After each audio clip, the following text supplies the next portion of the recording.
Hi hello నమస్తే. నా పేరు రాధాకృష్ణ. విజయదశమి శుభాకాంక్షలు అందరికీ.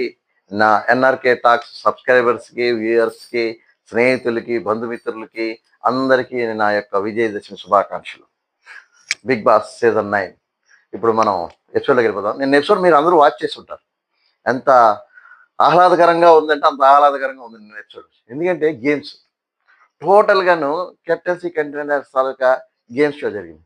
అందులో బిగ్ బాస్ కొత్తగా ఒక రకంగా వాళ్ళకి లగ్జరీ బడ్జెట్ అని కొత్తగా అది పెట్టకుండా గెలుచుకునే విధంగా ఏ విధంగా మీరు లగ్జరీ బడ్జెట్ కాకుండా పక్కన తీసి కంటెండర్స్ది ప్లస్ కిక్అవుట్ది ప్లస్ ఫుడ్ తాలూకవి లగ్జరీ ఫుడ్ తాలూకవి అని ఒక 4 ఐటమ్స్ పెట్టి వాళ్ళకి ఒక గేమ్ షో ఇవ్వడం జరిగింది. ఆ గేమ్ షోలోని వీళ్ళు అవి గెలుచుకొని ఎవరు గెలుచుకుంటారు అని అంటే టీమ్స్ కింద విడగొట్టేశారు అందరిని. ఒక్కొక్కరిని ఒకటి అంటే ఆల్రెడీ మనకి టీమ్స్ చేశారు కదా! నలుగురు 5 టీములు చేశారు. అలా 5 టీముల నుంచి ఇప్పుడు మళ్ళీ ముగ్గురు ముగ్గురు చొప్పున మళ్ళీ 4 టీములు చేసి, ఆ 4 టీముల్లోని ఎవరు బాగా పార్టిసిపేట్ చేయగలరు, ఎవరు చూసుకొని మీరు రండి అని ఒక టాస్క్ పెట్టాడు. ఆ టాస్క్‌లో భాగంగా పవన్ కళ్యాణ్ చాలా చక్కటి అతని తాలూకా అంటే సోల్జర్ బ్యాక్‌గ్రౌండ్ కాబట్టి చాలా చక్కగా ఆయన ఆడి గెలిచాడు. అది చాలా బావుంది. ఎందుకంటే ఈ ఈ ఇంతవరకు పవన్ కళ్యాణ్‌కి ఒక నెగటివిటీ ఉంది. ఏంటి అమ్మాయిలతోనే ఉంటున్నాడు, చేతులు పట్టుకొని అందరికీ ఓదార్పు యాత్ర మాత్రమే చేస్తున్నాడు. అతనికి అంటే అతను మిలిటరీ బ్యాక్‌గ్రౌండ్ కాబట్టి కొద్దిగా ఆటలు అంటే ఇలాంటి గేమ్స్‌లోని పాలు పంచుకోవడానికి అవకాశం రాలే. వచ్చింది ఇప్పుడు. కనుక అతను ఇంకా ఆటల్లో విజృంభించి నిన్న టాస్క్‌లన్నీ స్వీప్ ఔట్ చేశాడు. ఇంకా ఉన్నాయి టాస్క్‌లు. ఇంకా బాగున్నాయి. ఇవాళ లైవ్‌లో కూడా వస్తున్నాయి. మంచి గేమ్స్‌గా చక్కగా ఆడి తన తాలూకా ప్రదర్శన చాలా చక్కగా చూపించాడు. అయితే ఈ వారం పవన్ కళ్యాణ్ నామినేషన్‌లో లేడు. నామినేషన్‌లో లేకపోవడం అతనికి ఇప్పుడు ప్రెజెంట్ మైనసే. కానీ గుర్తింపు అయితే వస్తుంది. అదే నామినేషన్‌లో ఉండుంటే బీభత్సమైన ఓటింగ్ వచ్చేది. బీభత్సమైన ఫాలోయింగ్ వచ్చేది. నామినేషన్‌లో లేడు. కనుక పవన్ కళ్యాణ్‌కి మంచి ఫాలోయింగ్ వస్తున్నది. అలాగా ఈ విధంగా పవన్ కళ్యాణ్ గాని ఇలా గేమ్స్‌లోని తన తాలూకా నైపుణ్యతను పెంచుకొని వెళ్ళాడంటే మంచిగా ఒక రకమైన ఫ్యాన్ ఫాలోయింగ్ బేస్ అనేది స్థిరపడే అవకాశం ఉంది పవన్ కళ్యాణ్‌కి.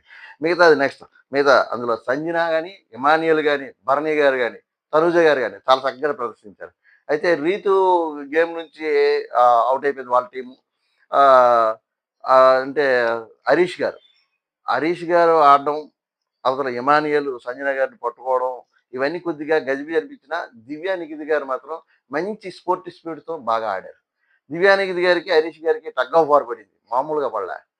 అయినా సరే దివ్యా నిఖిత్ గారు అంత ఓవర్ వెయిట్‌తో ఉన్న అంటే ఓవర్ వెయిట్ అంటే ఆమెకి హైట్‌కి తగ్గ వెయిట్ ఉన్నా సరే, ఆమె కూడా మంచి పోరాడి హరీష్ గారితోని మంచి గట్టి పోటీయే ఇచ్చిందనుకోవాలి. అయితే ఇది గేమ్ నుంచి బయటికెళ్ళిపోయారు. గెలిచారు. మిగతా పవన్ కళ్యాణ్ గెలిచారనుకో అది వేరే విషయం. కానీ అప్రిషియేట్ చేయాల్సింది మాత్రం దివ్యా నిఖిత్ గారికి మంచి అప్రిషియేట్ చేయాలి. అందు గురించి ఇప్పుడు దివ్యా నిఖిత్ గారికి ఇప్పుడు ఓటింగ్‌లో ఎలాగో ఉన్నారు కదా! నామినేషన్‌లో ఉన్నారు కాబట్టి ఆమెకు మంచి ఓటింగ్ వస్తున్నది. ఇలాగా అలాగే మీ ఫేవరెట్ కంటెస్టెంట్స్ ఎవరు అనేది మీరు నిర్ణయించుకుంటారు ఈ పాటికే. మీరందరూ ఓట్లేస్తున్నారా? భయంకరమైన ఫాలోయింగ్. మీరు ఈ వారం ఎవరిని పంపించేద్దాం అనుకుంటున్నారో కింద కామెంట్ చేయండి. మీ ఓటు ఎవరికేస్తున్నారో కింద కామెంట్ చేయండి. ఆ కామెంట్ చేయడం వల్ల ఓటింగ్ సెక్షన్ అనేది ఎలా అంటే తను తనూజ గారికి భయంకరమైన ఓటింగ్ పడుతున్నదని తెలుస్తా ఉంది. ఎందుకు ఇమానియల్ నామినేషన్‌లో లేడు. అదేవిధంగా సుమన్ శెట్టి లేడు. కనుక వీళ్ళందరి తాలూకు ఓట్లు షేర్ అవుతుంటాయి. ఫ్లోరా గారికి అదృష్టం పట్టినట్టుగా ఆమె ఏ టీమ్‌లో ఉంటే ఆ టీమ్ గెలుస్తా ఉంది. ఆమె తాలూకా గోల్డెన్ హ్యాండ్ అయిపోయింది. ఎందుకంటే ఫ్లోరా గారు ఏమి చేయకపోయినా 4 వారాలు ఉన్నారు సీజన్‌లో. ఎలిమినేట్ అవ్వలేదు. అదే విధంగా ఇప్పుడు గూడా నామినేషన్‌లో ఉన్న భయంకరమైన ఓటింగ్ పడుతున్నది. షేర్ అవుతున్నది. ఓట్లు షేర్ అయిపోతున్నాయి అలాగా. కనుక చాలా బాగుంది. నిన్న ఎపిసోడ్ చాలా దివ్యంగా వచ్చింది. మీరు ఇక నుంచి గూడా అంటే ఈరోజు ఎపిసోడ్ మళ్ళీ చూస్తారు. మీరు చూడండి. కెప్టెన్సీ కంటెండర్ ఎవరయ్యారో తెలుసుకోండి.